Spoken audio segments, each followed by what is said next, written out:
ഇനി നമുക്ക് പാർട്ട് 2 കുറിച്ച് പറയാം. പാർട്ട് 2 അഥവാ പേപ്പർ 2. അവിടെ ഇംഗ്ലീഷ് 15 ചോദ്യങ്ങളായിരിക്കും ഉണ്ടാവുക. അതിൽ ഇംഗ്ലീഷ് ഭാഷയുമായി ബന്ധപ്പെട്ട അതിലെ വൊക്കാബുലറിയുടെ ഭാഗം ഉണ്ടാവാം, ഗ്രാമർ പാർട്ട് ഉണ്ടാവാം, ടെക്സ്റ്റ് ബുക്കിലുള്ള നേരിട്ടുള്ള ചോദ്യങ്ങൾ, അങ്ങനെ എല്ലാം ചേർത്ത് 15 ചോദ്യങ്ങളായിരിക്കും ഉണ്ടാവുക. അത് താരതമ്യേന വലിയൊരു പ്രയാസം ഉണ്ടാവാറില്ല. ഒരു 12 മാർക്കിന് മുകളിലൊക്കെ ഏതൊരു കുട്ടിക്കും സ്കോർ ചെയ്യാൻ സാധിക്കുന്ന ഒരു പേപ്പറാണ് ഇംഗ്ലീഷിൻ്റെ പേപ്പർ.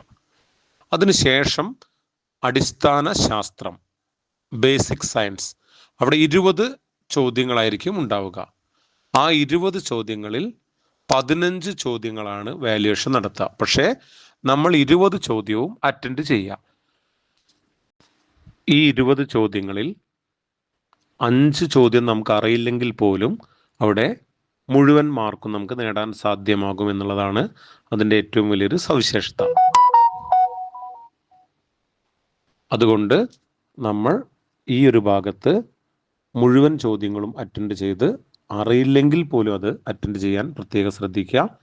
പിന്നീട് സോഷ്യൽ സയൻസ്, സാമൂഹ്യ ശാസ്ത്രം, ഈ ഭാഗവും നേരത്തെ നമ്മൾ ബേസിക് സയൻസിൽ പറഞ്ഞ പോലെ തന്നെ 20 ചോദ്യങ്ങളായിരിക്കും ഉണ്ടാവുക. അതിൽ 15 ചോദ്യമാണ് വാല്യുവേഷൻ നടത്തുക. അവിടെയും നമ്മൾ ഈ പറഞ്ഞ മുഴുവൻ ചോദ്യങ്ങളും അറ്റൻഡ് ചെയ്യാൻ ശ്രദ്ധിക്കുക. അപ്പം പേപ്പർ 2 ആകെ ചോദ്യങ്ങളുടെ എണ്ണം 55 ആയിരിക്കും. അവിടെ 45 ചോദ്യങ്ങളാണ് വാല്യുവേഷൻ നടത്തുക. അപ്പോൾ ആദ്യ ഭാഗമായിട്ടുള്ള പേപ്പർ 1 45 ചോദ്യങ്ങൾ, അതേപോലെ രണ്ടാമത്തെ ഭാഗമായിട്ടുള്ള പേപ്പർ 2 45 ചോദ്യങ്ങൾ, ആകെ 90 മാർക്ക്. അതിൽ 63 മാർക്കും അതിന് മുകളിലും നേടുന്ന ആളുകളാണ് USS സ്കോളർഷിപ്പിന് അർഹത നേടുന്നത്. അതിൽ തന്നെ ഓരോ സബ് ജില്ലാ തലത്തിൽ ലിമിറ്റഡ് ആയിട്ടുള്ള ഏറ്റവും മികച്ച മാർക്ക് വാങ്ങുന്ന നിശ്ചിത എണ്ണം കുട്ടികളിൽ ഗിഫ്റ്റഡ് ആയിട്ട് തിരഞ്ഞെടുക്കാറുണ്ട്. അത് ആ ഗിഫ്റ്റഡിന് നമുക്കൊരു ഫിക്സഡ് മാർക്ക് നേരത്തെ പറയാൻ സാധിക്കില്ല. അത് നമ്മുടെ ഓരോ വർഷത്തിലും കുട്ടികൾ വാങ്ങുന്ന മാർക്കിൻ്റെ നിലവാരം അനുസരിച്ച് ഏറ്റവും മികച്ച മാർക്ക് വാങ്ങുന്ന ഒരു നിശ്ചിത എണ്ണം കുട്ടികളെ മൊത്തം ജില്ലയിലും ഓരോ സബ് ജില്ല അനുസരിച്ചും തിരഞ്ഞെടുക്കാറാണ് പതിവ്.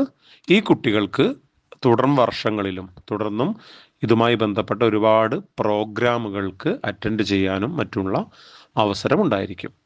അപ്പോൾ നമ്മൾ പറഞ്ഞ കാര്യം USS പരീക്ഷയുമായി ബന്ധപ്പെട്ട് കുറേ പേർക്ക് അറിയുന്ന എന്നാൽ കുറച്ച് ആളുകൾക്കെങ്കിലും സംശയമുള്ള കുറഞ്ഞ കാര്യങ്ങളാണ്. അപ്പോൾ ഈ കാര്യങ്ങളൊക്കെ മനസ്സിലായിട്ടുണ്ടെങ്കിൽ അത് കൃത്യമായി നിങ്ങൾ പരീക്ഷയിൽ ആ രീതിയിൽ അത് പ്രകടിപ്പിക്കുക. നല്ല രീതിയിൽ വളരെ ആത്മവിശ്വാസത്തോടു കൂടി പരീക്ഷയെ നേരിടുക. പരീക്ഷ എഴുതുന്ന എല്ലാ കുട്ടികൾക്കും അറിവിടം ഗ്രൂപ്പിൻ്റെ വിജയാശംസകൾ. Thank you.